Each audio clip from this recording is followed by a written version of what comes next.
Paul and chosen by his peers, Caleb and Jara.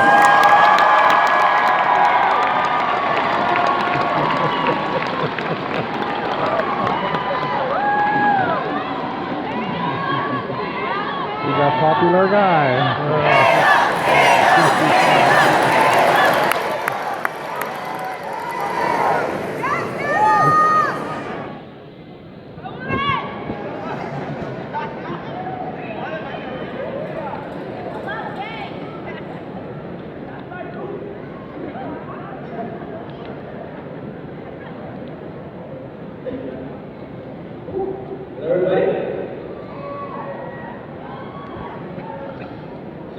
I want to start by greeting everyone here. So good afternoon, my fellow graduates, faculty, staff, and parents. I'd also like to give a special greeting to our superintendent, Sue Steer, our trustee, Daryl D'Souza, our principal, Mr. Cusimano, and to our vice principals, Mr. Angaren, Mr. Bauman, Ms. Klein, and Ms. Nichols. Thank you for being here today to show your support for Safety Campion's graduating class of 2016.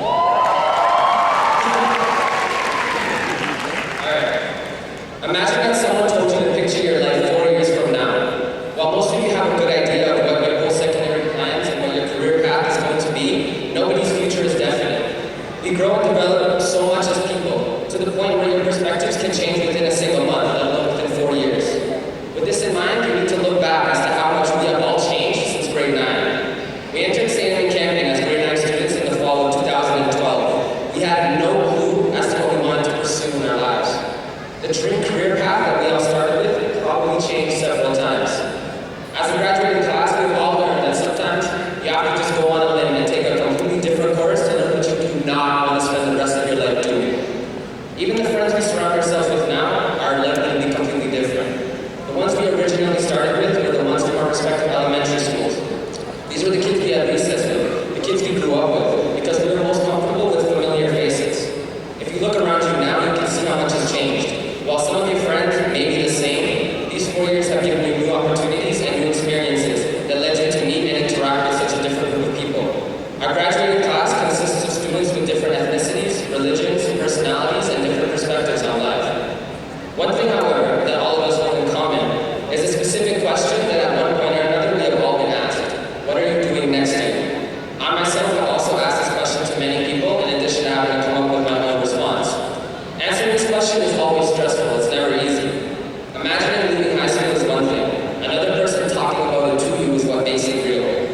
One thing to keep in mind though, is that it's just as important to be afraid as it is to be excited. Our victories and obstacles are going to be much more impactful on our lives from this day forward. But we should be excited because each of our futures are unique and it will be molded by your own hands. A lot of us are already 18. Some of us are having birthdays and will be 18 in a few more months. But in every sense of the word, we are now adults. We are going to be facing adult problems. For those people who are staying at home next year, you're going to face questions like, who am I voting for? What's for dinner tonight? Is it time to pay taxes? For those who are going away from university and are facing tuition funds, your question will be, do I have time to vote? Can I afford to eat dinner tonight? No income means no taxes. Although we are all going in different directions as we move on to the next step in our lives, there are 4 points that I think will be beneficial to all of us, regardless of where you are going. The first point is to have ambition. It is always good to envision the best possible outcome for yourself, and you need to set difficult goals for yourself to achieve. The second point is to always create a plan. I took French in grade 9 and dropped it as soon as the year was done, but for those of you who stayed in through grade 9 through grade 12, you had to read a book somewhere along the way called The Little Prince. The French author Antoine de Saint-Exupéry writes, "A goal without a plan is just a dream." So this quote should hold great significance to all of us as we begin our lives as adults, because while having good ambitious dreams is the first step, you actually need to lay the groundwork in place to make those dreams become a reality. Once you actually plan out your goals, they are no longer a dream, they are an objective. This applies to things like our academic progress, our potential career paths, and even our future relationships. It is also very important to understand that the only person responsible for you is yourself. Some of us have had people guide us on our paths, while some of us have had to face and overcome obstacles on our own. However, we are all going to reach a point where no one is obligated to support you. Now, support isn't just money. Aside from financial aid, support includes things like encouragement, motivation, trust, time, and assistance with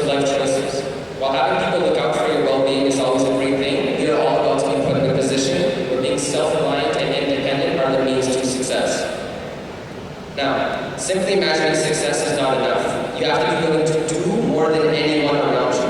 Everybody in your future programs and in your workplaces will have the same dream that you do. What sets you apart from the person to your left and to your right is how much work you are willing to put in. Now the truth is that you are likely not going to be the smartest person in the room. You will probably not be the strongest, you will probably not be the most artistic, or the quickest to learn new concepts or instructions. These things are just natural gifts and will be out of your hands. The only thing that is in your hands is how much work you put in to make that dream a reality. The last point I have to give you, thank you. The last point I have to give is that you should never, ever, ever settle. One of the things I love to do throughout this year was to listen to people tell me about their plans for the future. The specific career plan was not really important to me. What mattered was listening to people talk about with passion, their aspirations, and doing what they loved for the rest of their lives. The three things we should all look for when choosing our career paths are what we like, what we're good at, and what makes money.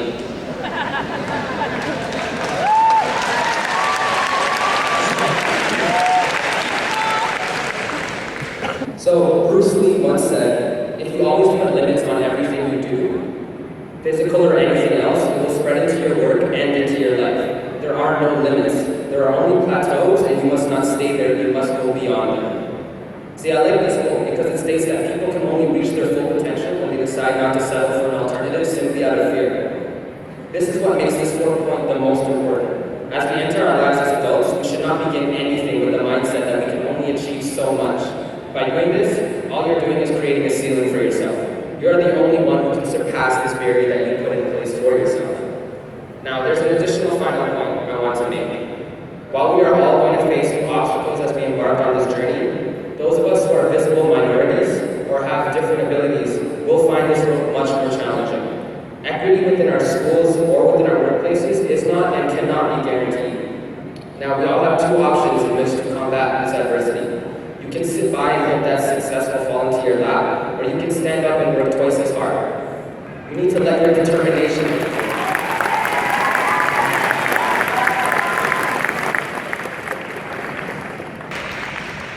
You have to let your determination speak for you. You have to let your work ethic speak for you. You need to let your integrity speak for you, and then you need to let your success speak for you.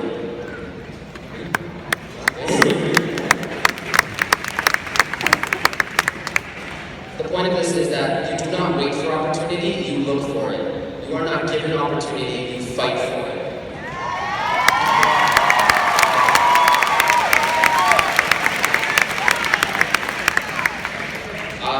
Now to close, the success of our graduating class cannot be celebrated without thanking all the people who helped us get this far. The opportunities that were presented to us at Campion, they helped us grow as contributing members of our school and as our local community. Over the 4 years, we ended up knowing a lot of teachers or coaches from different classes and different extracurricular activities. However, we have all had one or two teachers who have gone incredibly above and beyond what is required of them to see us develop and prosper.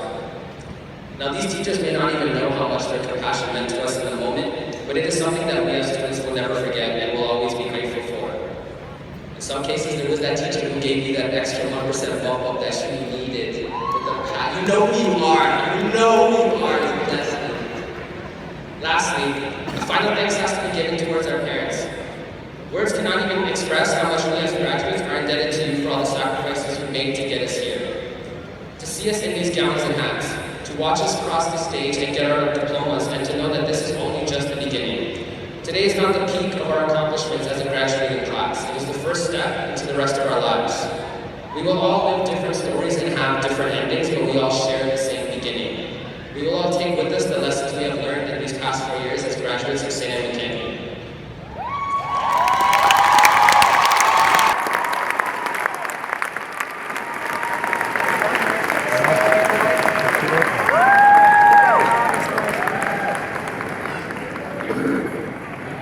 Thank you, Caleb.